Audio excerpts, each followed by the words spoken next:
Well, it has been a goal that's eluded several of Pittsburgh's mayors to have the city's major nonprofits make payments in lieu of taxes. So far in his term, it's eluded Mayor Ed Gainey as well. In his bid for re-election, Mayor Gainey tells KDKA lead investigator Andy Sheehan that UPMC is to blame, while UPMC says it's Gainey's fault. In becoming mayor of Pittsburgh, Ed Gainey made a promise to the taxpayers to make the city's major nonprofits pay up. There's no reason why 37% of our property is tax exempt and you don't pay one dime. But nearly 3.5 years into his term, there is still no agreement with UPMC, AHN, Pitt, and CMU. The mayor says one of them is holding things up. So you're blaming UPMC? UPMC has not came to the table and they have canceled. I have invited UPMC to the table several times. UPMC is the city's largest employer, but for the length of his term, relations between the mayor and the healthcare giant have been strained at best over SEIU Healthcare's pursuit of unionizing hospital workers. In his first run, the union contributed $350,000 in independent expenditures to his campaign. And since becoming mayor, Gainey has declined to engage with UPMC on joint programs and has skipped all major groundbreakings and other UPMC events, but denies his union support has been an impediment to a deal. Did you make the requirement that there be SEIU union in UPMC as a prerequisite for an agreement with UPMC? Never. I believe that the workers of SEIU Healthcare have a right to unionize, but I never made it a prerequisite to them doing lieu in taxes. I never did it. You've cut off all relationships with UPMC. You don't go to any of their groundbreaking. You have no dialogue with the biggest employer in the city of Pittsburgh. Andy, that's not true. If you want me to come to your events, you want me to show up, then let's get to the table and work out a deal for the good people of this city. UPMC maintains it has been willing to make a deal with the mayor, but says, like the other nonprofits, it will not go it alone. In a statement, it said, quote, "The mayor has long known he can count on UPMC's full participation in programs that are fair and equitable and include all the region's major nonprofits." But the healthcare giant goes further, saying it is the mayor who failed to assemble the nonprofits and, in fact, canceled a scheduled meeting in November. You don't think this is a failure on your part? We believe that the people of this city deserve it, and we will continue to work on it. This has been something that a whole lot of mayors have worked on, Andy.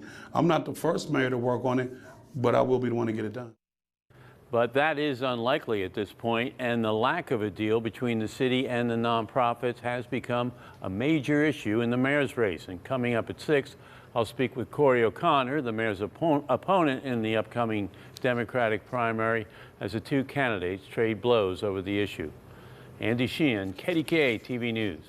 It's become a hot issue in the Democratic race for Pittsburgh mayor, the city's failure to coax its major nonprofits into making payments to the city in lieu of taxes. While Mayor Gainey is pointing the finger at UPMC, his opponent, Corey O'Connor, is blaming the mayor for failing to strike a deal. In part 2 of his special reports, KDK lead investigator Andy Sheehan had the candidates square off.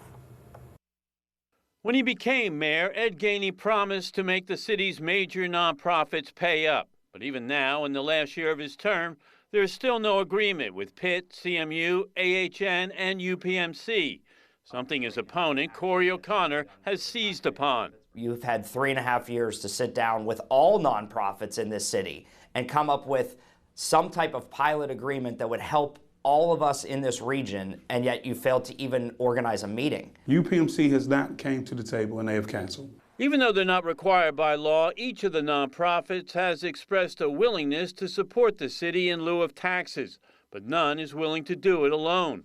The mayor says his efforts to get everyone to a negotiating table has been thwarted by UPMC, something the healthcare giant denies. Andy, if they wanted to come to the table, you know this, you ain't slow.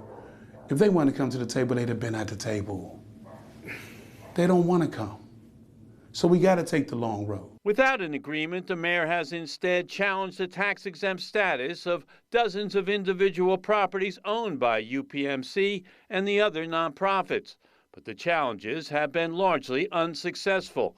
The city paid a D.C. firm $147,000, but has reaped only $98,000 in new tax revenue. When you're paying your out-of-town supporters with our city tax dollars and you've lost us money, shows there's no leadership in the mayor's office right now to actually get something done for the taxpayers. I don't feel that it's a failure, not at all. The mayor, in turn, says he's using the only weapon he has to protect the taxpayer, and says O'Connor has supported those efforts until recently. Before, he supported my whole position about going after the nonprofit.